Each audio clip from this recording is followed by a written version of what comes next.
It was the sort of May afternoon that only St. Martin's Magna could produce. Gentle sunlight filtered through the branches of ancient beeches, birds sang cheerfully from ivy-laced hedgerows, and the scent of roses mingled with fresh-cut grass. Fernley Hall, perched with modest grandeur at the edge of the village, had not hosted such a gathering in over 5 years, not since Colonel Barrington's stroke and his daughter-in-law Margaret had taken over household duties. Now, bunting fluttered from trellis to oak, tables draped in lace bore plates of Battenberg and cucumber sandwiches, and the soft pop of corks punctuated the chatter of well-dressed villagers who had come for the annual garden fete. It was, Margaret Barrington insisted, a celebration of tradition, of community, though few failed to notice the timing. Colonel Barrington had passed away only 8 weeks prior. Still, propriety was paramount, and as the vicar's wife declared, Colonel would have wanted the fete to go on. Miss Marple sat beneath a parasol near the lilac border, delicately stirring her tea. She wore a powder-blue cardigan and a straw hat with a faded ribbon, the picture of harmless, retired gentility. Her sharp eyes, however, missed little. She had already noted the faint tension in Margaret's voice, the stiffness between the guests, the way young Peter Lawton kept checking his wristwatch as though expecting a telegram. Or a ghost. Strange. "Woman, Margaret," whispered Mrs. Banbury Scott, leaning toward Miss Marple. "Hosting a fete so soon after the Colonel's passing. Not quite done mourning, if you ask me." Miss Marple smiled faintly. "Some people grieve by returning to order," she said. "Others prefer distraction." The door to the east wing, an unused part of Fernley Hall, had been shut all afternoon. Most assumed it was storage. But Miss Marple glanced at it now, and again, particularly when she noticed Margaret glance that way too, just briefly, between her gracious hostess duties. The housekeeper, Mrs. Creswell, appeared from that direction only once, pale and visibly flustered, before being whisked away by Margaret. At 4 o'clock, as guests gathered around the croquet lawn for a speech by the vicar, a cry shattered the polite calm. It came from the parlour, just off the main terrace. Margaret was the first to run toward it, her dress catching in a rosebush. "Stay back!" she barked with surprising force as others followed, alarmed. But a few ignored her.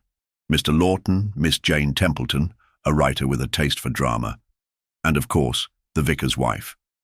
The parlour door had been ajar, but now it stood wide open, revealing a scene of tragic finality.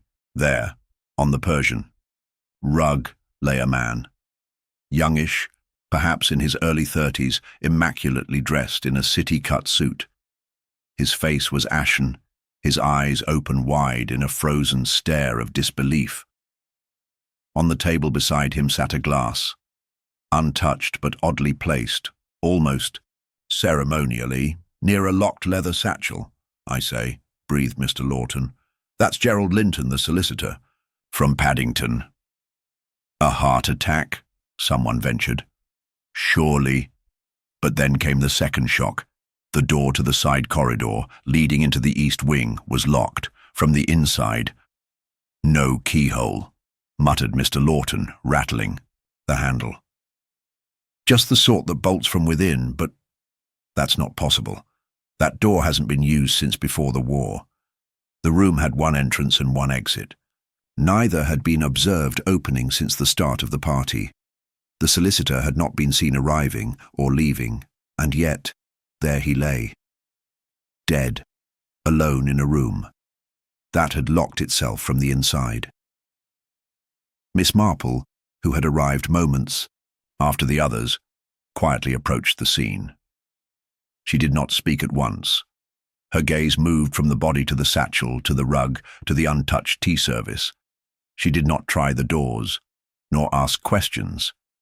She simply tilted her head and murmured, "I wonder now what brought Gerald Linton all the way from Paddington, and why no one saw him arrive." No one responded.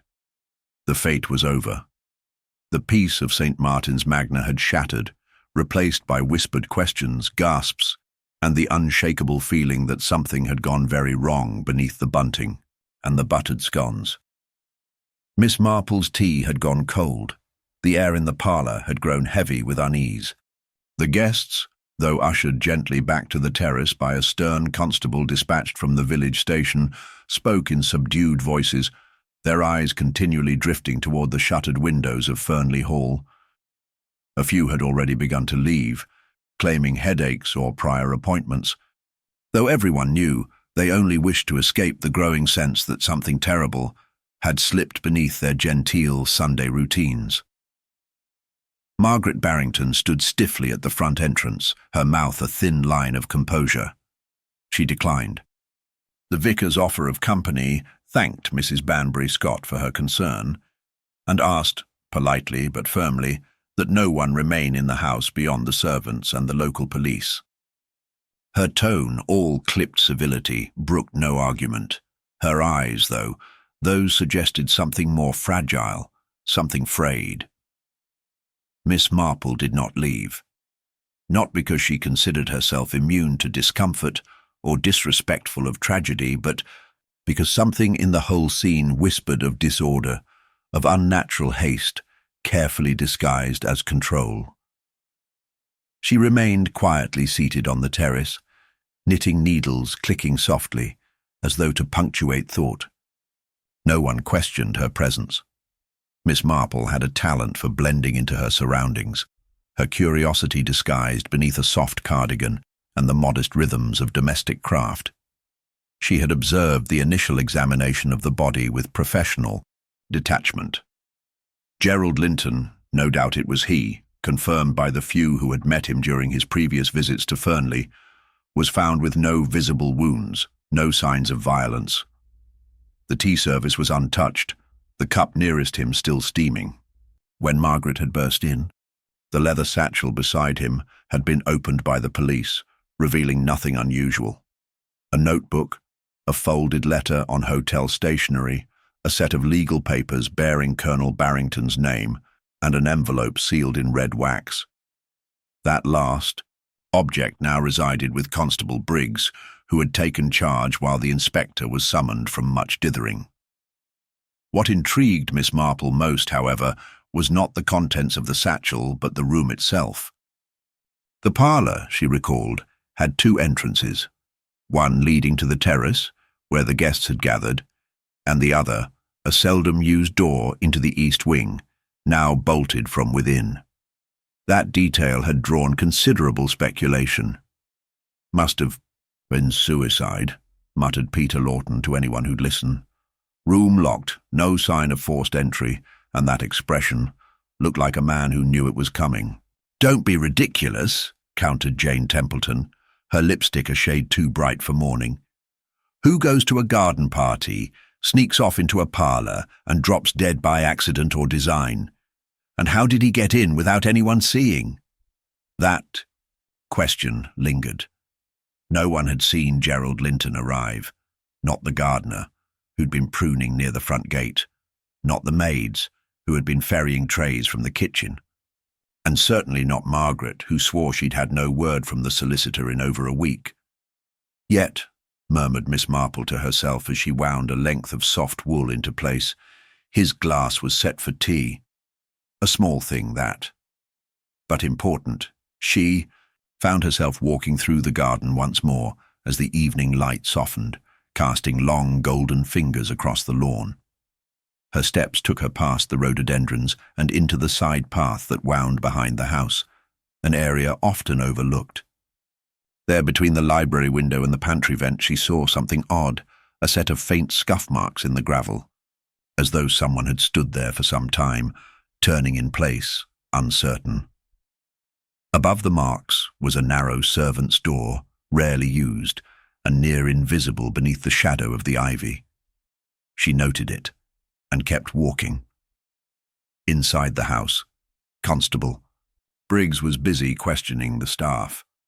Mrs. Creswell, the housekeeper, was pale but composed.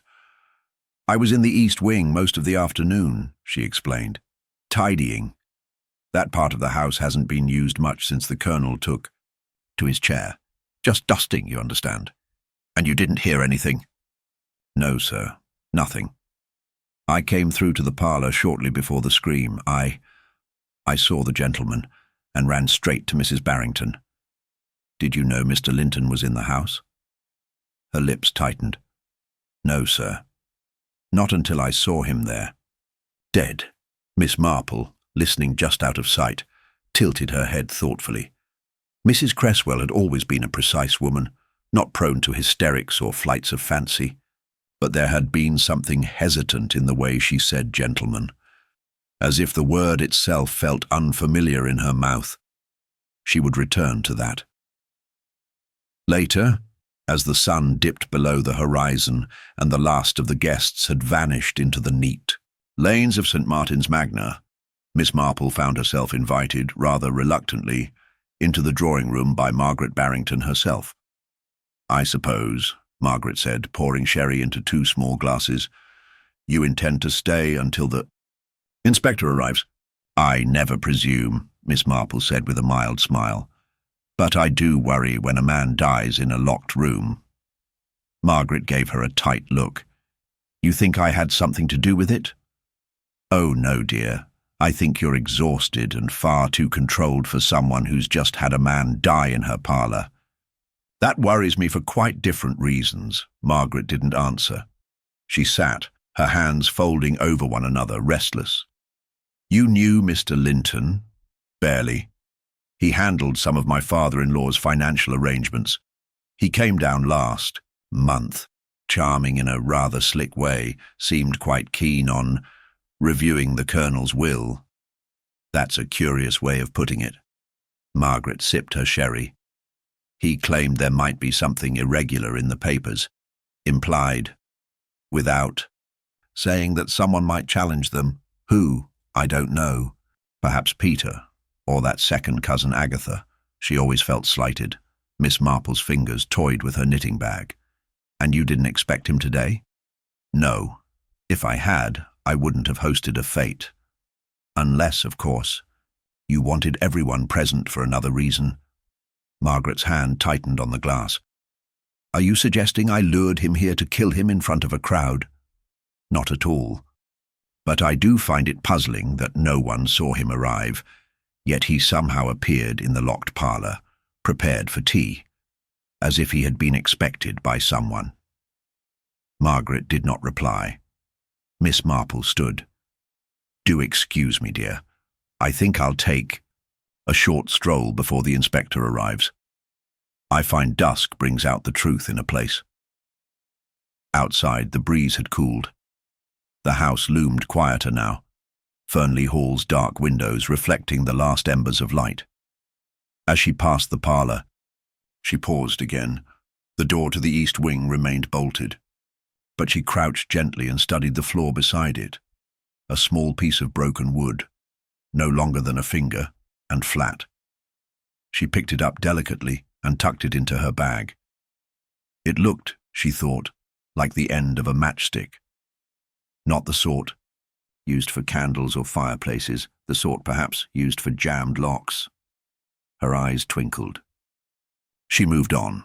In St. Martin's Magna, gossip was already galloping like a riderless horse, but Miss Marple preferred quiet observation, and something in this quiet evening told her the death of Gerald Linton had not been a matter of chance, nor was it a locked room mystery in the traditional sense.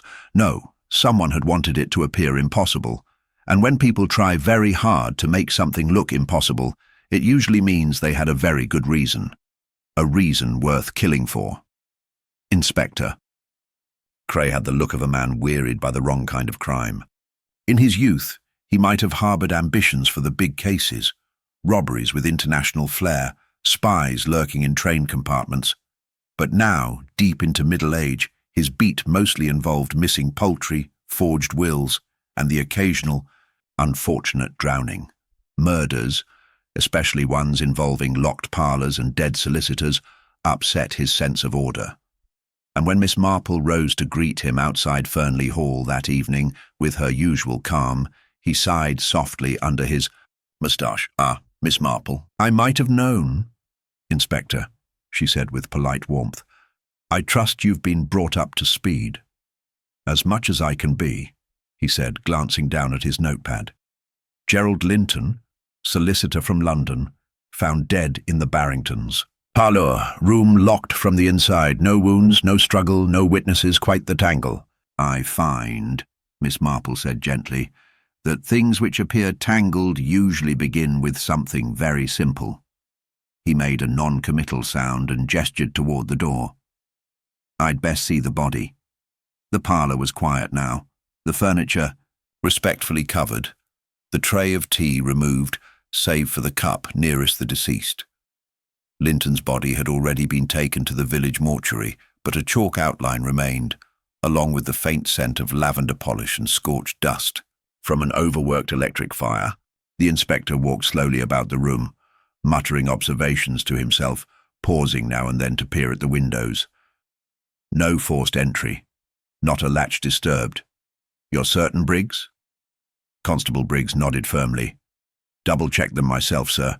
Not a pane unfastened. And that second door? Cray turned to Miss Marple. Locked from within. Quite so, she said. Bolt drawn fully across. I saw it myself. Cray shook his head. Either he locked it himself and expired. Thereafter, which I find peculiar, or someone was clever enough to do it from the outside. And cleverness, in my experience, always has a motive. Miss Marple made no answer to that. Instead, she glanced once more toward the small table in the corner. Have you examined the envelope? She asked quietly. Cray produced it from his breast pocket. Red wax, unbroken, addressed simply to Mrs. Margaret Barrington. We'll be opening it in her presence. May I be present too? He gave her a look. You usually are. They found Margaret, seated in the drawing-room, hands folded tightly in her lap, a half-finished cup of tea on the side table. She had not changed from the dark dress she'd worn to the garden fete, though the brooch at her collar had been removed. Her expression, composed but drawn, suggested a woman balancing on the edge of something private and perilous. The inspector offered the envelope. Do you recognize the seal, madam? She looked at it for a long moment before taking it. It's Gerald's. He fancied himself a man of discretion, always carried sealing wax when delivering important documents. He said it made them feel more personal. She broke the seal. Miss Marple watched her fingers. They trembled slightly, but the break was clean, deliberate. Margaret unfolded the letter and read it in silence. Then she handed it to the inspector, saying only, "As I feared." He read aloud, "Margaret, I regret that circumstances leave me no choice but to confront you with the truth.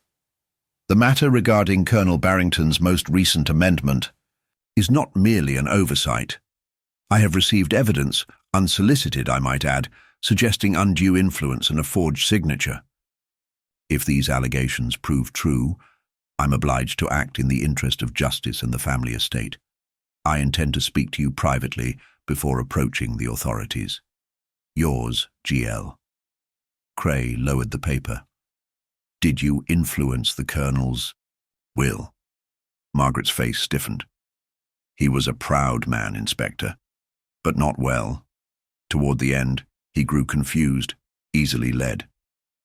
I suggested he leave certain assets to Peter, our nephew. I thought it was fair. The Colonel's cousin, Agatha, has never so much as written. Did Gerald Linton confront you directly?" "No. He wrote to say he'd be in touch. That was 2 weeks ago. I hadn't heard from him since." Miss Marple studied her carefully. Yet his place at tea was set. Margaret turned. "Excuse me?" In the parlour. His cup was poured. His saucer warmed. The small touches a hostess provides when anticipating company. "But you told me he was unexpected." Margaret paled. "That must have been Mrs. Cresswell. She prepares the parlour daily as a habit." "I see," Miss Marple said, though she didn't look convinced. Later that evening, Miss Marple walked through the servants' corridor toward the kitchen. She found Mrs. Cresswell there, carefully preparing tomorrow's breakfast trays. The housekeeper looked up startled, but then offered a faint smile. Miss Marple, can I help you? Only a small matter. The parlour. Did you prepare tea for Mr. Linton? The housekeeper hesitated. I may have. The mistress didn't say he was coming, but there was a note on her desk. Said Mr. Linton would join her at 4. It was unsigned, but in her handwriting. Are you sure? I've worked here 12 years, Miss Marple. I know Mrs. Barrington's hand. Did you keep the note? She shook her head. No, I thought it was just routine. Miss Marple thanked her and left quietly. The note was important. If Margaret had written it, then she had lied about expecting Gerald Linton. If she had not, then someone had forged her handwriting and gone to great lengths to ensure Linton would be alone in that room. She stepped outside for a breath of air and saw Peter Barrington near the stables lighting a cigarette. He was the sort of man who always appeared faintly amused by life, even when life involved the sudden death of a family solicitor. His eyes met hers, and he smiled crookedly. Come to interview me, Miss Marple? If you like. Be my guest. Haddy took a drag. Though I suspect you'll find I'm duller than I look. You stand to gain from the Colonel's will, he shrugged. Apparently, though I never asked for it. Did Mr. Linton speak to you recently? He left a message at my club. Said he wanted to discuss a legal matter concerning family arrangements. I never rang him back. Honestly, he always struck me as the type who enjoys stirring the pot. He died shortly after arriving. Doesn't that strike you as curious? Peter raised an eyebrow. Everything about this place is curious. I've always said Fernley Hall had too many shadows for its own good. He flicked the cigarette into the grass and walked away. Miss Marple stood in the cooling night, her eyes narrowing. Everyone seemed so confident that Gerald Linton had died from natural causes, or had taken his own life. But if that were true, why lock the second door, why forge a note, and why leave behind an envelope that didn't accuse but merely hinted? No, it didn't feel like suicide, nor like sudden failure of the heart. It felt like a performance, something staged, and in Miss Marple's experience, performances always had audiences, intended or otherwise. She glanced up at the windows of Fernley Hall. Somewhere in that house, someone had watched a man die, and someone else had ensured no one else could see it happen. She would begin again tomorrow, with the satchel. Not just the envelope, but the notebook, the folded letter, the legal drafts. Something in them had disturbed Linton enough to come to Fernley without warning. That kind of trouble left fingerprints, even if not the sort that could be dusted, human fingerprints. The kind Miss Marple knew how to find. She smiled faintly to herself and turned back toward the house. The following morning dawned crisp and clear over the sleepy village of St. Mary Mead, the sort of day that seemed intent on restoring calm, rather than unsettling it further. Yet inside Fernley Hall, the atmosphere was anything but peaceful. Miss Marple sat at the large oak table in the library, a pot of weak tea steaming gently beside her, while Inspector Cray meticulously rifled through the contents of the leather satchel Gerald Linton had carried on the fatal afternoon. Margaret Barrington stood near the window, looking out over the garden with an expression that suggested she was measuring her own resolve against the steady flow of events. Peter lounged in a high-backed chair, his casual demeanour failing to mask a trace of impatience beneath. The housekeeper, Mrs. Cresswell, hovered near the doorway, her eyes darting between the assembled party, as if anxious to escape but unwilling to abandon her post. Cray carefully extracted the documents one by one. Legal drafts, correspondence, notes, he muttered.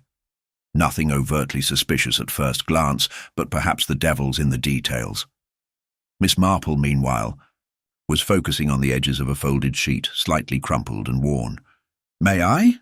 she asked, reaching toward the paper. By all means, Cray said, stepping back. Unfolding it carefully, Miss Marple's eyes scanned the fine script.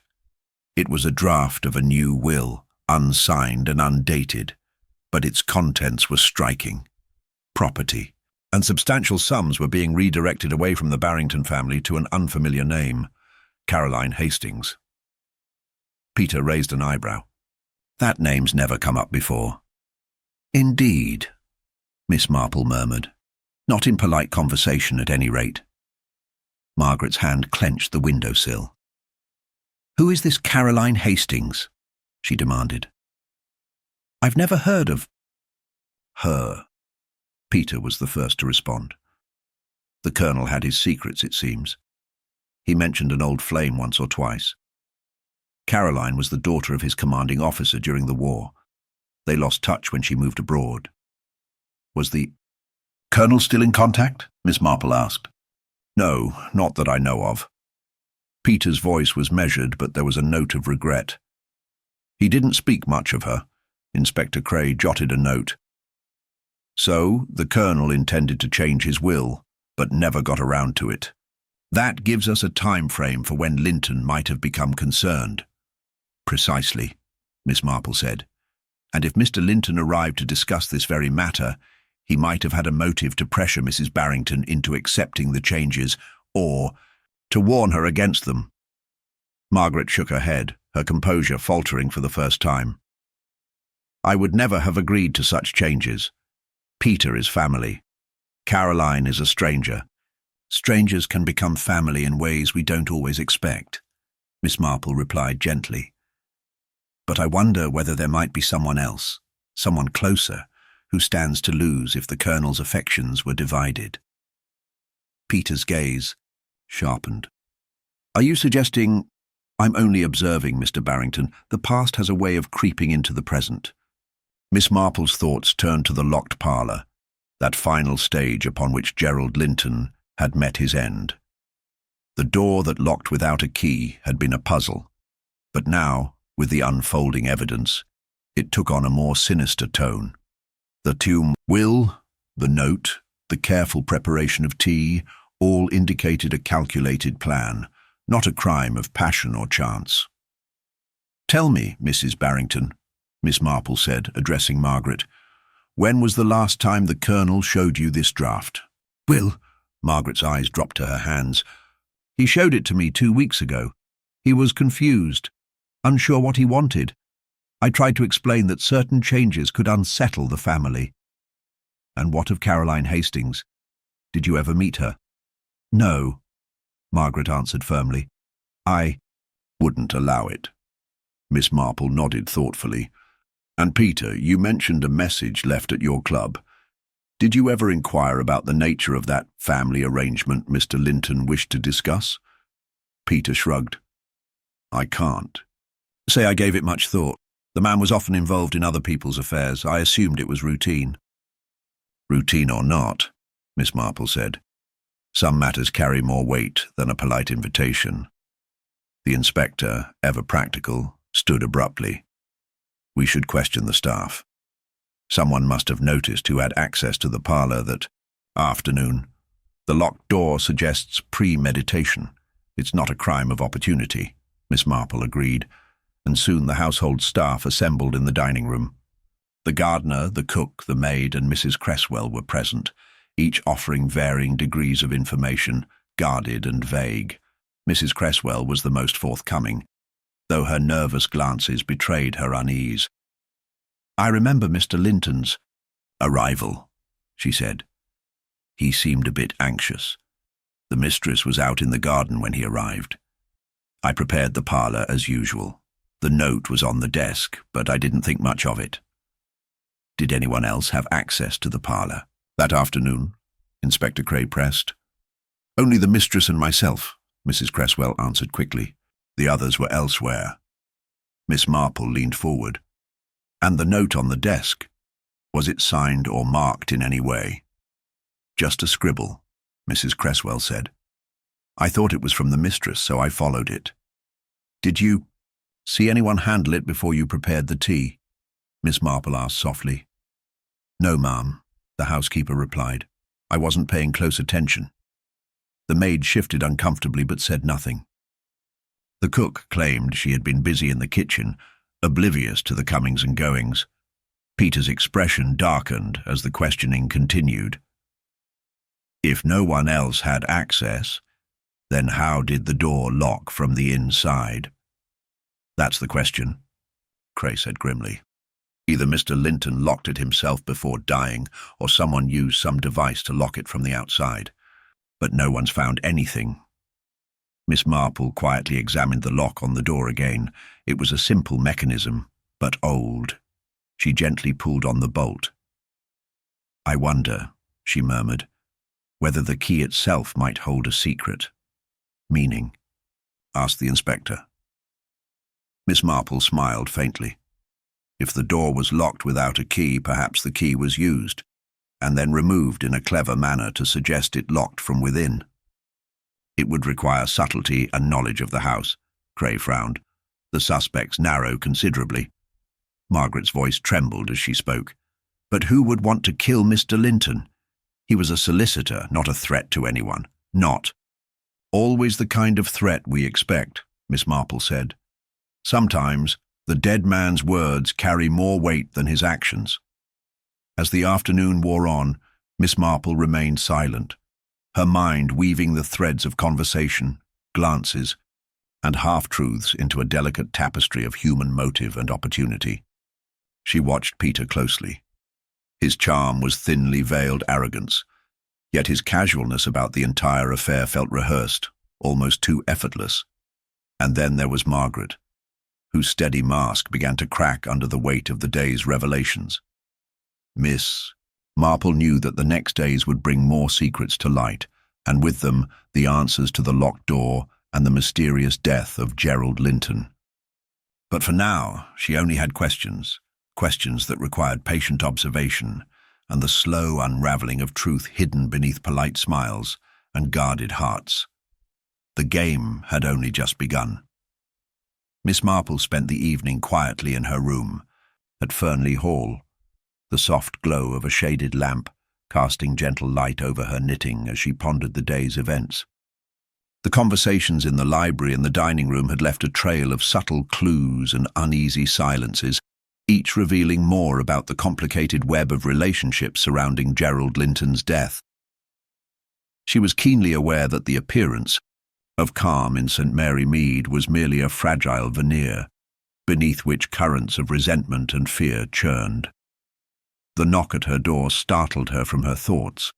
It was Margaret Barrington, pale and weary, dressed for dinner, but with eyes that betrayed sleepless nights. "May I come in, Miss Marple?" she asked hesitantly. "Of course, my dear," Miss Marple replied, setting her knitting aside. Margaret sat down by the window, her fingers twisting nervously in her lap. "I fear this tragedy has brought everything to the surface," she whispered. "Secrets I had hoped to keep buried, regrets I thought were long forgotten." Miss Marple regarded her kindly. "Sometimes it is only through facing such truths that healing can begin. Would you care to tell me what troubles you most?" Margaret glanced toward the door as if fearing eavesdroppers, then leaned in. "The Colonel and I, we were not as close as people believed. There were things I did not know, things he did not share. I feared the arrival of Mr. Linton would force those things into the open." "And do you think those things could have led to his murder?" Miss Marple asked softly. Margaret nodded, tears brimming. "I'm afraid so. Gerald Linton held certain documents, letters from the war, from Caroline Hastings, that could have changed everything for us." Miss Marple sipped her tea thoughtfully. "These letters, do you know if anyone else might have wanted to keep them hidden?" Margaret hesitated. "Peter. He was very protective of the Colonel's reputation. He spoke often about loyalty and family honor, but sometimes I felt there was something else beneath it all. Something darker." The next morning, Miss Marple joined Inspector Cray and Peter Barrington in the drawing room. The inspector's brow was furrowed, his notebook open on his lap. "Mr. Barrington, would you mind explaining your whereabouts on the afternoon of Mr. Linton's visit?" Cray asked, looking directly at him. Peter adjusted his cuffs with a faint smile. "I was out for a walk along the village lanes. You may verify that with the postman and Mrs. Fielding." Miss Marple watched Peter's manner carefully. The easy confidence felt rehearsed. "And what of your relationship with Mr. Linton?" she inquired. Peter's smile tightened. "Professional enough. Gerald was handling some of the Colonel's affairs, but we were not close." "Were you aware of the proposed changes to the eye-to-eye will?" Miss Marple pressed. "Only vaguely," Peter said. "It was a matter for the Colonel and his solicitor." Miss Marple made a mental note of Peter's evasiveness. That afternoon, she requested to see the locked parlour once more. Standing before the door, she examined the lock carefully, noting the worn edges of the keyhole and the slight scuff marks around the handle. "There is something peculiar here," she murmured. "A lock this old is usually stiff and stubborn, but this door closed smoothly and locked itself without a key inside. That requires a certain mechanical knowledge." Just then Mrs. Creswell entered with a hesitant step. "Miss Marple, I meant to mention something last night. I found this near the back door." She held out a small metal device, about the size of a pen, with a hooked end and a slender shaft. Miss Marple took it, turning it over in her hand. "A lockpick," she said quietly. "This changes matters considerably." Inspector Cray took the device from her. "It suggests premeditation and knowledge of locks. Someone here has skills beyond their station." Miss Marple's eyes flicked to the assembled staff, watching anxiously in the hallway. "Indeed. The question is, who among you had reason and the skill to use such a tool?" Mrs. Creswell faltered. "I can't imagine any of the others, but the gardener, Mr. Hargreaves, did mention once he had served time in London. He kept to himself mostly." The gardener, a taciturn man, had not been forthcoming during the earlier questioning. Miss Marple resolved to speak with him alone. Later, in the garden shed, she found Mr. Hargreaves tending to his tools. His eyes darkened when she approached. "Mr. Hargreaves, may I ask about your experience with locks?" she began. The man stiffened. "I used to work on trains, miss. Locks and mechanisms were part of the job. Do you have a reason to use that skill here in Fernley Hall?" He glanced away. "I didn't kill the man, if that's what you mean." Miss Marple smiled gently. "Of course not. But you might know more than you let on." As the sun dipped below the horizon, Miss Marple retreated to her room, piecing together the strands. The hidden will, the mysterious Caroline Hastings, Peter's vague denials, Margaret's tears, and now the lockpick, each was a fragment of a larger puzzle. The locked door had concealed more than just a room. It had hidden motives, lies, and the brittle facades of a family strained by secrets.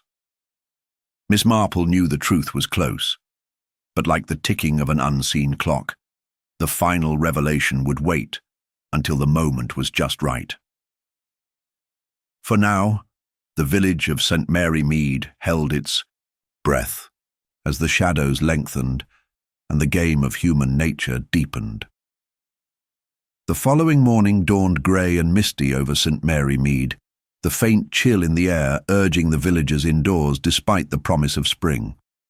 Miss Marple, however, found herself unable to resist the pull of the unfolding mystery. There was a subtle rhythm to the day, one that whispered of secrets poised to unravel. After a light breakfast in the sunlit dining room of Fernley Hall, Miss Marple requested to speak once again with Margaret Barrington. The young woman appeared, fragile, her face drawn with exhaustion and worry. Yet there was a quiet resolve behind her eyes. Miss Marple had come to understand that behind Margaret's outward delicacy lay a reservoir of strength. A strength that might yet reveal hidden truths. "Margaret," Miss Marple began gently, as they sat together near the bay window overlooking the garden. "You mentioned yesterday that the letters Gerald Linton carried might hold some significance. Have you any idea what they contained?" Margaret's hands trembled as she clasped them in her lap. "Only fragments. From what I gathered, they related to events during the war, things my father never spoke of. Gerald had found some correspondence from Caroline Hastings, who was once close to the family. I believe these letters contained revelations that could have altered how the Barrington legacy was viewed." Miss Marple nodded thoughtfully. "And do you think someone feared those revelations?" Margaret looked away for a moment, then back with quiet certainty. "Yes. Peter, my husband, was often uneasy when the topic arose. He insisted the past must remain buried for the family's sake." Miss Marple's eyes narrowed slightly. "Secrets of the past often cast long shadows, don't they? Do you know if your father had any enemies, anyone who might have wished him harm?" Margaret hesitated, then whispered, "There was an estrangement many years ago, a bitter quarrel with a former business partner, one Thomas Granger. They parted on unfriendly terms, and the matter was never fully resolved."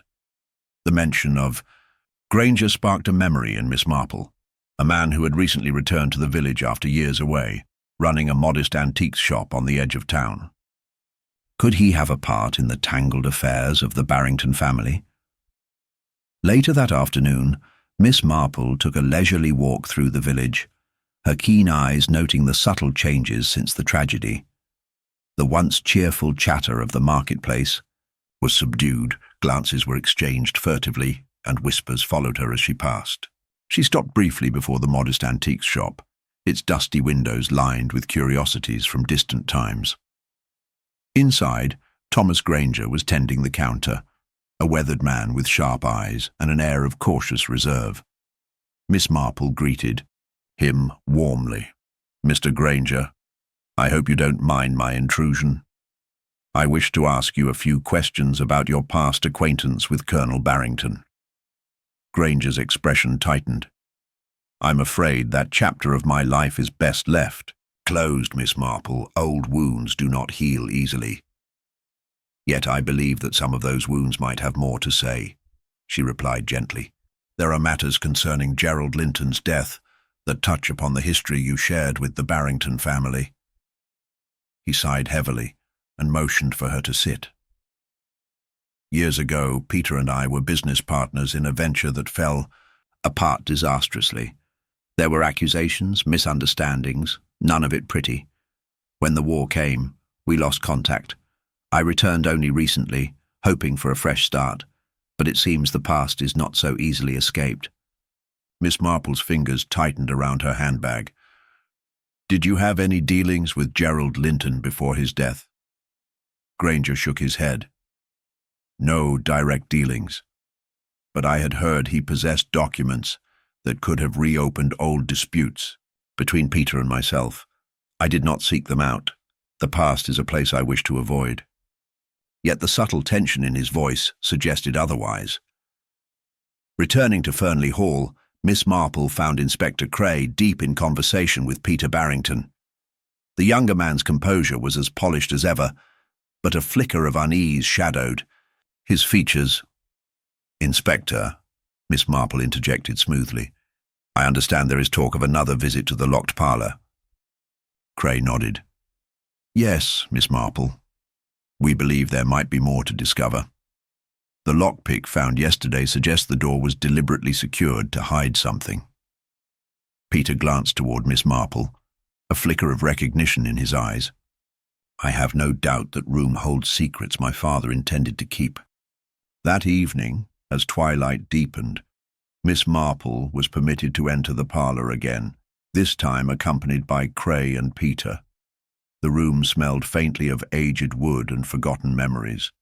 Miss Marple's eyes swept over the bookshelves, the heavy curtains, and the ornate desk that dominated the centre. Her gaze settled on a small, peculiar detail, a slight irregularity in the baseboard near the fireplace. Kneeling, she found a narrow seam in the panelling, almost imperceptible unless one knew where to look. She pressed gently, and a concealed compartment popped open, revealing a bundle of yellowed papers tied with a faded ribbon. Peter reached forward, fingers trembling, and unfolded the documents. The group gathered around as he read aloud. Letters between Caroline Hastings and Colonel Barrington, revealing a tangled history of love, betrayal, and blackmail. Miss Marple's eyes gleamed softly. It seems the Colonel's past was more complicated than anyone imagined. These letters tell of a secret liaison and a threat that could destroy reputations. Cray frowned. So the motive becomes clearer.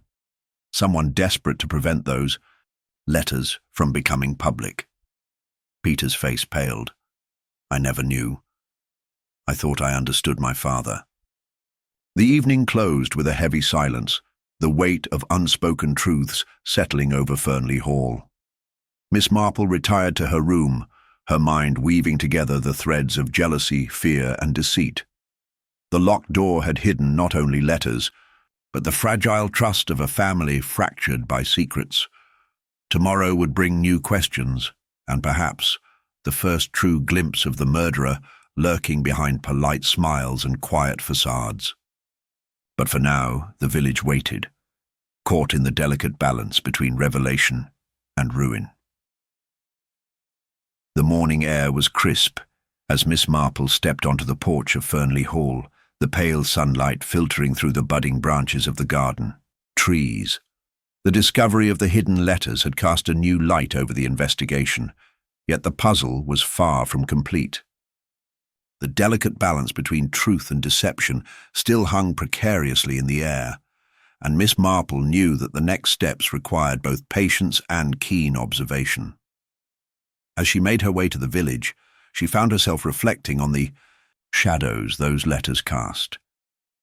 The correspondence between Caroline Hastings and Colonel Barrington was far more than a mere romantic entanglement. It spoke of promises broken, loyalties tested, and threats made in whispered tones. It was a tapestry woven with love and bitterness, and somewhere within it lay the key to understanding who had silenced Gerald Linton. Miss Marple's first visit was to the postmistress, Mrs. Fielding, a keen-eyed woman who knew the rhythms of the village better than most. Miss Marple approached her gently, aware that the slightest hint of suspicion might close the shutters of gossip. "Good morning, Mrs. Fielding. I was wondering if you might recall if any unusual letters or parcels passed through the post recently, anything that might relate to the Barrington family." Mrs. Fielding smiled, a crease of years softening her eyes. "Well, Miss Marple, there's always something interesting in the post around here, though most of it is the usual village business. But I did notice a letter, rather thick, sent to the Colonel just a week ago, sealed with a peculiar crest I didn't recognize.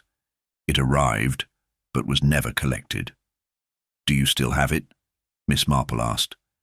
Mrs. Fielding nodded and fetched a small bundle from beneath the counter. The letter was addressed simply to Colonel Barrington, with no return address. The seal, an ornate CH intertwined with a rose, was unmistakable. Miss Marple tucked the letter into her bag. "Thank you, Mrs. Fielding. This could prove important." The rest of the morning was spent speaking with villagers who had come into contact with Gerald Linton and the Barrington family in recent weeks. Each conversation added another brushstroke to the portrait of a family weighed down by old grievances and fresh anxieties. Back at Fernley Hall, the atmosphere was tense. Peter Barrington's composure was cracking beneath the strain, and Margaret remained withdrawn, her eyes shadowed by worry. Miss Marple noted these changes with interest, for the way people concealed their fears often revealed more than what they said aloud. The inspector had arranged a meeting in the drawing room with the household staff and close acquaintances, hoping that the pressure might unearth fresh information. The room filled with polite murmurs as Miss Marple took her place by the window, quietly watching the faces around her. Thomas Granger sat stiffly near the fireplace, his hands clenched on his knees. The gardener, Mr. Hargreaves, stood awkwardly by the door, while Mrs. Cresswell hovered near the refreshments table, her eyes darting nervously. Peter and Margaret were seated opposite each other, the silence between them taut. Inspector Cray began, "We know now that the Colonel's past held secrets, letters that could have caused considerable distress. We must ask if anyone here had motive to prevent those letters from coming to light." A hush fell over the room. Suddenly Mrs. Cresswell cleared her throat. "I may be mistaken, but I saw Peter near the locked parlour late the night before Mr. Linton arrived. He seemed unsettled." Peter's face flushed. "That is a lie. I was in the library all evening." Margaret spoke up softly.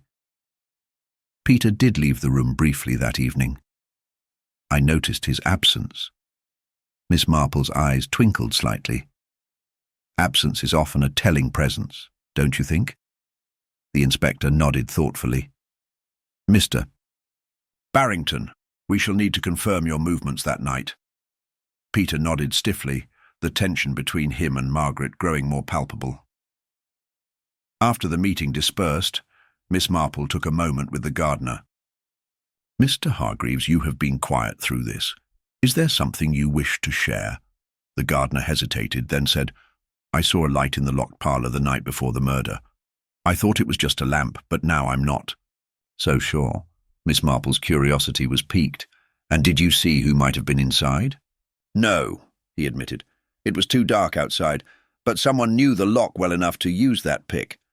Miss Marple pondered the implications. The locked parlour was more than a hiding place. It was a stage for secrets and lies. And whoever had been inside that night had taken great care to conceal their actions. Later, as dusk settled over the village, a sharp knock came at Miss Marple's door. It was Margaret Barrington, her eyes wide with urgency. "Miss Marple, there's been a discovery in the village, something that might change everything." Miss Marple rose calmly, gathering her shawl. "Lead the way, my dear. Let us see what the night holds." Outside, the village square was quiet, lit only by flickering gas lamps. A small crowd had gathered near the edge of the market garden, where a freshly dug patch of earth had been disturbed. Inspector Cray stood at the centre, directing the search. Margaret whispered, "They found a hidden box beneath the old oak tree. Letters and photographs linked to Caroline Hastings." Miss Marple's heart quickened. The threads were pulling tighter. As the box was carefully opened, the crowd leaned in. The photographs showed Caroline with a young man, obviously the Colonel in his youth, alongside cryptic notes suggesting a third party who had threatened them both. Miss Marple's eyes swept the faces around her. Among them, the shadows of betrayal, and fear deepened. The past was no longer a quiet echo. It was a living force, demanding its reckoning. The pieces were falling into place, but the final picture remained shrouded. Miss Marple knew the next steps would be critical, for within these relics of a bygone time lay the true motive, and perhaps the identity, of the one who had locked the door without a key and silenced Gerald Linton forever. As dawn's pale light filtered softly through the lace curtains of her sitting room, Miss Marple sat quietly, the weight of last night's revelations pressing gently upon her thoughts. The photographs and letters found beneath the ancient oak had thrown open a new window onto the tangled lives of Fernley's inhabitants. Caroline Hastings' carefully hidden past was no longer a whisper, but a call to unearth truths long buried beneath polite smiles and genteel manners. The village, it seemed, had its fair share of secrets, some whispered over teacups, others locked behind closed doors. And amid them all, one question clung insistently to Miss Marple's mind. Who stood to gain the most from Gerald Linton's death? The morning's tranquility was broken by a knock at the door. It was Inspector Cray, his expression grave but eager. "Miss Marple, there's been an unexpected development. I thought it best to come straight to you." She rose gracefully, smoothing the folds of her cardigan. Please, come in, Inspector. What news do you bring? He stepped inside, removing his hat. One of the villagers, young Miss Ellen Brooks, found something rather peculiar while walking near the edge of the woods. It appears to be a small, leather-bound diary, worn with age but remarkably intact. Miss Marple's eyes brightened with quiet interest. And you believe it might be connected? Only one way to find out, he said, placing the diary on the table before her. Together they opened the fragile volume, its pages filled with a neat, careful hand. The entries spoke of a woman named Eleanor Whitfield, who had once lived in Fernley nearly 50 years ago. Her words revealed a tale of love, betrayal, and a hidden tragedy that had never been spoken of in the village since. Miss Marple's gaze lingered on one passage, dated a year before Eleanor's disappearance. The secrets I keep weigh heavily on my heart, and yet I dare not share them. The Barringtons watch closely, and any misstep may cost me dearly. A chill brushed the room despite the morning sun. Miss Marple, Cray murmured, this Eleanor Whitfield, could she be connected to the Barrington family history we've been uncovering? It is quite possible, Miss Marple agreed. History has a way of repeating itself in these small villages, old wounds never fully healed. We must learn more about Miss Whitfield. Later that morning, Miss Marple made her way to the village archives, a modest room tucked behind the local library. There, with the help of the diligent archivist Mr. Penhaligon, she pored over dusty newspapers, parish records, and faded photographs. Slowly, a picture emerged of Eleanor Whitfield, a young woman of spirit and intelligence, whose life had ended under mysterious circumstances after rumours of a scandal involving the Barringtons. Miss Marple was struck by the parallels, the locked parlour, the silenced voices, the enduring power of secrets. Back at Fernley Hall, the atmosphere had shifted. Peter Barrington's demeanour was more guarded, while Margaret's composure seemed fragile, as if she bore invisible burdens. The discovery of the diary had clearly unsettled the family. Miss Marple sought a quiet moment with Margaret in the garden, where early blossoms nodded gently in the breeze.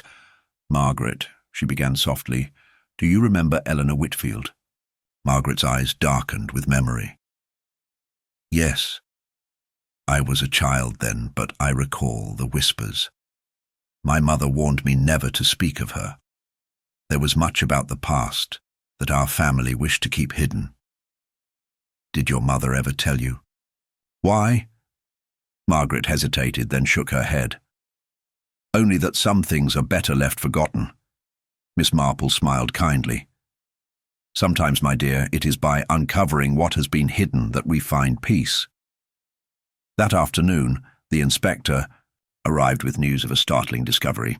A second letter, long thought lost, had surfaced, this one from Caroline Hastings herself, written days before Gerald Linton's murder. It spoke not only of love but of fear, hinting at threats made by an unknown adversary determined to protect a dark secret. As Miss Marple read the letter, a subtle pattern began to take shape. The threads of jealousy, betrayal, and old grudges intertwined with recent events more tightly than anyone had suspected. Later, as twilight descended, Miss Marple gathered with Inspector Cray and the Barrington family in the drawing room. The air was thick with unspoken tensions, eyes darting between one another, waiting for the next move. Now, Miss Marple said quietly, we have more than just suspicion. We have a history, a story that has echoed through generations and reached its tragic crescendo here. She paused, letting her words sink in. But there remains one question.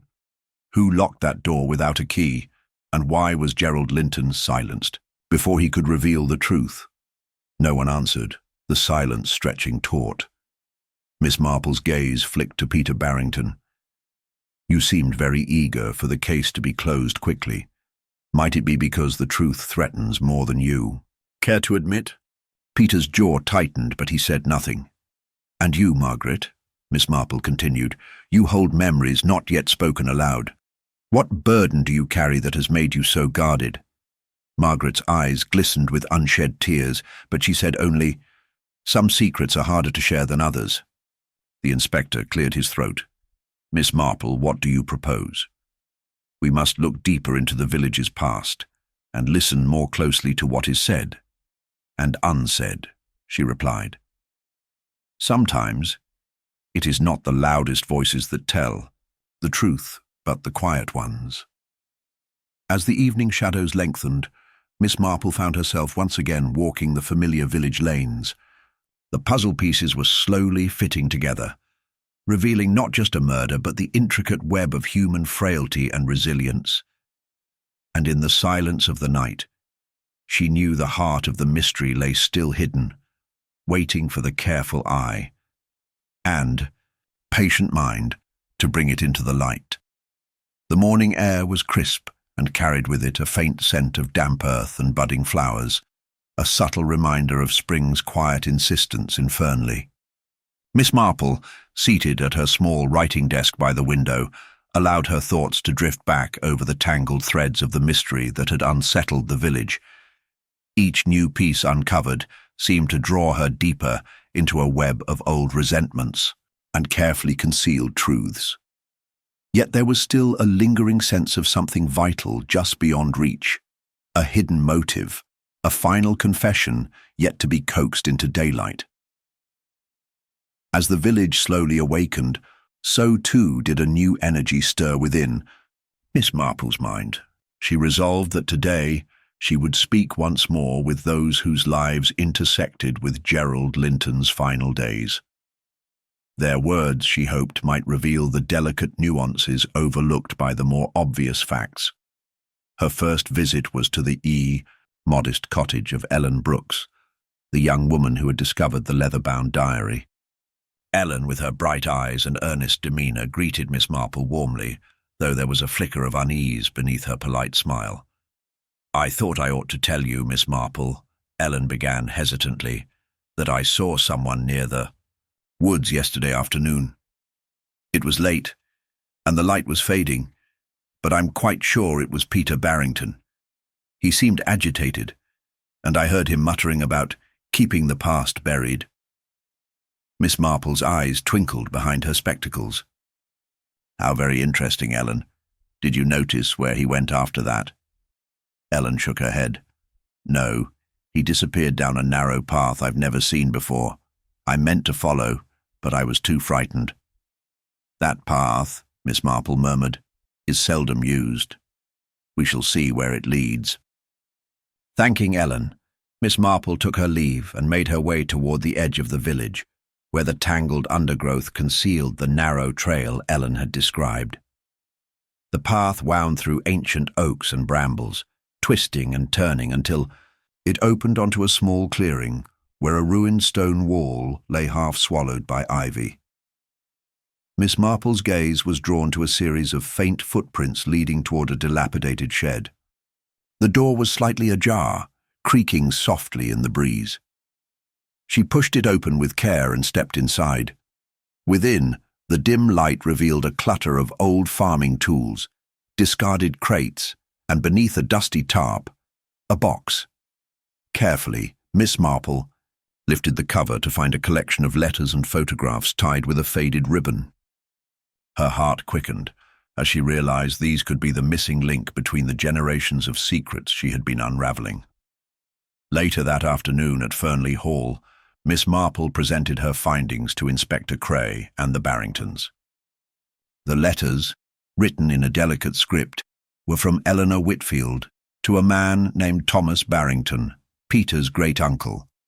They spoke of a forbidden romance and a promise to expose a grave injustice, a promise never fulfilled. Margaret's composure faltered as she read the letters, her face pale. "I had no idea," she whispered. "Mother never spoke of this." Peter's expression darkened. "It was a scandal best forgotten. The family tried to bury it for the sake of reputation." "But at what cost?" Miss Marple asked gently. Gerald Linton was uncovering these truths, was he not? Perhaps that is why someone felt the need to silence him. The room fell silent, the weight of implication hanging heavily in the air. That evening, as the village prepared for the annual Spring Festival, a sense of unease had settled over Fernley. The cheerful chatter and laughter seemed to mask a collective anxiety, as if the community knew that the surface calm was fragile, and the truth was still waiting, like a shadow beneath the blossoms. Miss Marple wandered through the festival grounds, her keen eyes noting subtle exchanges, a glance too quickly averted, a stiff smile forced into place, a hand lingering a moment too long on a shoulder. Each detail was a small thread in the tapestry she was weaving. Her thoughts were interrupted by the approach of Margaret Barrington, who looked troubled yet determined. "Miss Marple," she said softly, "there is something I must confess. Before Gerald's death, I received a letter, one I never showed anyone. It was from Caroline Hastings, warning me that the past might destroy us all if left unchecked." Margaret handed the letter to Miss Marple, whose eyes scanned the urgent words within. The letter spoke of fear and betrayal, of trust broken, and the dangers of secrets resurfacing. "It seems, my dear Margaret," Miss Marple said with gentle firmness, "that you and Gerald were both caught in the same web. The question now is who stands to benefit most from these secrets remaining hidden." Margaret looked away, tears glistening. "I do not know, but I'm afraid." Before Miss Marple could respond, a commotion drew their attention to the edge of the festival. Inspector Cray was speaking quietly with Peter Barrington, whose face was drawn and tense. "What is it?" Miss Marple asked. Cray's expression was grim. "We've just received word. Another tragedy. The caretaker at the village church has been found unconscious, apparently the victim of an assault. It seems someone is desperate to prevent more truths from coming to light." As the festival lights flickered against the deepening dusk, Miss Marple's mind raced. The puzzle. Pieces were shifting again, and the shadows lengthening over Fernley were darker than ever. Somewhere in the weaving threads of past and present, love and betrayal, the final truth awaited. And she was determined to find it before another secret was lost forever. The news of the caretaker's assault rippled swiftly through Fernley, casting a pall over the village that even the cheerful festival decorations could not dispel. Miss Marple, sensing the urgency, made her way to the small parish church, a modest stone building nestled at the edge of the village green. The soft glow of lanterns spilled onto the worn flagstones, and the faint scent of beeswax and old wood filled the cool evening air. Inside, the caretaker, Mr. Alfred Green, lay propped against a pew, bruised and shaken but conscious. His usual steady demeanour had been fractured by fear, and his eyes darted nervously whenever a shadow moved near. Inspector Cray was already present, taking careful notes while Miss Marple settled into a chair beside Mr. Green. The inspector offered a brief nod in greeting before continuing his questioning. "Alfred, can you tell us what happened?" Miss Marple asked gently, her tone calm but firm. Mr. Green swallowed hard and nodded. "It was late last night. I was locking up the church, after preparing for the morning service, when someone attacked me from behind. I didn't see who. It was dark, and I was taken by surprise. They threatened me, said I should stop digging where I don't belong." Miss Marple's eyes narrowed slightly, sensing the man's reluctance to say more. "Did they say anything else? Anything that might help us understand why you were targeted?" The caretaker hesitated, then whispered, "They mentioned the Barrington family and warned me not to let the past resurface and ruin everything. I think they feared what I might have found." Miss Marple exchanged a meaningful glance with Inspector Cray. The pieces of the puzzle were falling into place with chilling clarity. The assault was no random act. It was a calculated effort to silence yet another witness. "Alfred," Miss Marple said softly, Have you found anything in the church records or elsewhere that might have disturbed someone? He nodded. Yes, actually. While going through some old ledgers and registers, I came across several entries concerning Eleanor Whitfield and Thomas Barrington. There were notes about a dispute, something about property and a child born out of wedlock. It seemed hushed up at the time. The mention of a child piqued Miss Marple's interest. It was yet another layer to the already complex tapestry of secrets. Later that evening at Fernley Hall, the atmosphere was tense. The Barrington family gathered in the drawing room, faces drawn and voices low. Margaret paced near the fireplace, her fingers trembling slightly as she clutched the letter from Caroline Hastings. Peter stood by the window, staring into the dark garden as if searching for answers among the shadows. Miss Marple, seated comfortably in her familiar armchair, allowed the family's turmoil to settle around her like a cloak. I believe the assault on Mr. Green is connected to the same fear that silenced Gerald Linton, she said thoughtfully. Someone wishes to keep a certain truth buried beneath layers of time and silence. Peter sighed deeply. Our family has long been haunted by those events. But to resort to violence now, it is terrifying. Margaret's voice was barely audible. If only Gerald had confided in me. Perhaps none of this would have happened. Miss Marple's gaze softened. Secrets have a way of twisting in the dark, my dear. It is only when we bring them into the light that healing can begin. The following day, Miss Marple requested to speak with the village postmaster, Mr. Samuel Collins. He was a small man, with a quick mind and an eye for detail, qualities that often made him an unwitting repository of village gossip and small but important facts. Over tea in her sitting room, Miss Marple inquired about any unusual correspondence or visits that might be connected to the Barringtons or Gerald Linton in recent weeks. Samuel pondered thoughtfully. Well, now you mention it, there was a series of letters arriving here a fortnight ago addressed to Mr. T. Barrington, but the sender's name was smudged. Odd, that. Did the letters remain uncollected? Miss Marple asked. Yes, for the most part. I think they were worried someone else might see them. Intrigued, Miss Marple asked to examine the letters. Samuel fetched a small bundle from a locked drawer, each envelope yellowed with age and carefully sealed. Miss Marple examined them closely and noticed something unusual. A faint watermark on the paper, and a peculiar scent of lavender that reminded her of a certain someone's perfume. The handwriting, though neat, was tense and hurried. As she read, the letters revealed a desperate plea from Eleanor Whitfield to Thomas Barrington, warning him to act before those who seek revenge could do irreparable harm. The final letter was particularly poignant, ending with the words, "Trust no one but me, and beware the shadows that wear familiar faces." The implication was clear. Eleanor had foreseen a betrayal close to home. Miss Marple sat back, absorbing the weight of the message. Someone in this village is still playing a dangerous game. The afternoon brought a visit from Caroline Hastings herself. She was a tall woman with sharp features and eyes that seemed to miss nothing.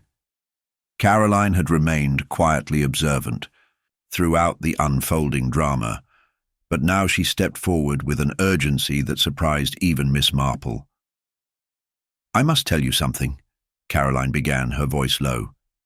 "There is a story that has never been told, one that involves more than just the Barrington family. Eleanor Whitfield had a child, Thomas Barrington's child, but that child was taken from her under mysterious circumstances. No one knows what became of him." Miss Marple's mind raced. Could this lost child be the key to understanding the present danger?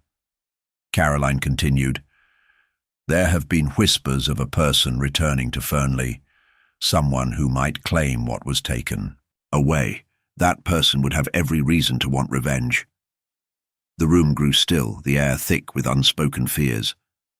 Miss Marple knew that the past was reaching out with a long and unforgiving hand.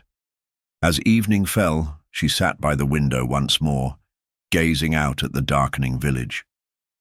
Somewhere beneath the calm streets and blooming gardens, the final truth waited, locked away like the door that could not be opened without a key. Miss Marple's keen mind was already setting the stage for her next move. There was one person left to confront, one final test to uncover the heart of the mystery. And she was ready. The village might have been sleeping, but the game was far from over. The door was about to be unlocked, and with it, the secrets that would finally set Fernley free.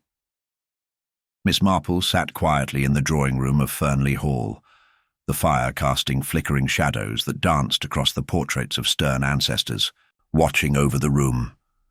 The villagers had gathered there earlier, summoned by the inspector, who now stood uneasily at the edge of the circle. The air was thick with anticipation, whispers hushed, and eyes darted nervously as the quiet woman who had, all along, observed and understood more than anyone else, prepared to speak. "My friends," Miss Marple began softly, her voice steady and unassuming, "we have all been touched by sorrow and fear these past days. Yet the truth is never as distant as it seems, and sometimes it hides behind the most familiar of faces." She paused, letting her words settle. "When the caretaker, Mr. Green, was attacked, it was a clear attempt to prevent certain secrets from being uncovered. But secrets, especially those bound by love and loss, are not so easily buried." Her gaze swept the room, coming to rest on Peter Barrington, whose hands clenched and unclenched nervously. "It is well known that Eleanor Whitfield bore a child taken from her in the darkness of scandal and shame. But that child did not vanish without trace." Peter's face paled, but he said nothing. Miss Marple continued, "The letters found at the post office were Eleanor's desperate attempts to warn Thomas Barrington of threats that came not from strangers, but from within. Warnings ignored, until now." "Then who attacked Mr. Green?" Margaret's voice trembled. "Someone who feared exposure, someone who feared the truth about that child's fate." The room was silent. "Caroline Hastings told us about a person recently returned to Fernley. That person, driven by years of longing and perhaps bitterness, sought to reclaim what was lost," Miss Marple said. "And that person," the inspector interjected, "is here among us." Miss Marple's eyes narrowed kindly but firmly. "Yes, Inspector. The one who tried to lock away the truth, much like the locked door in the church that baffled us all. A door locked without a key, symbolic of the barriers erected to hide. A painful past." She turned slowly toward Mr. Collins, the postmaster, who shifted uneasily. "Samuel," she said gently, "you were very helpful with those letters, but there is more." Your keen eyes noticed the peculiar handwriting and the scent of lavender on the paper. Samuel swallowed. "Yes, but I swear I meant no harm." "No one suggests otherwise." Miss Marple smiled faintly. "But it is you who stands revealed, for you are Eleanor's son, the child lost, returned under an assumed name to Fernley. You have sought answers, yes, but also revenge. And in that quest, you attacked Mr. Green, fearing he might reveal your identity. Before you were ready," the room gasped. Samuel's shoulders sagged, and tears welled in his eyes. "I never wished to harm anyone," he whispered. "I only wanted to know the truth.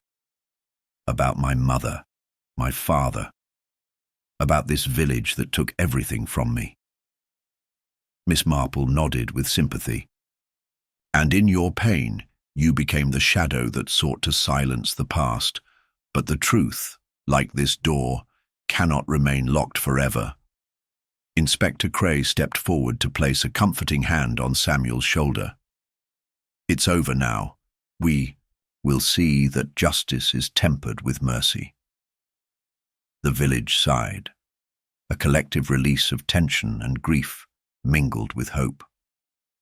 Later, as the villagers departed, Miss Marple remained by the window, gazing once more at the church steeple silhouetted against the moonlit sky.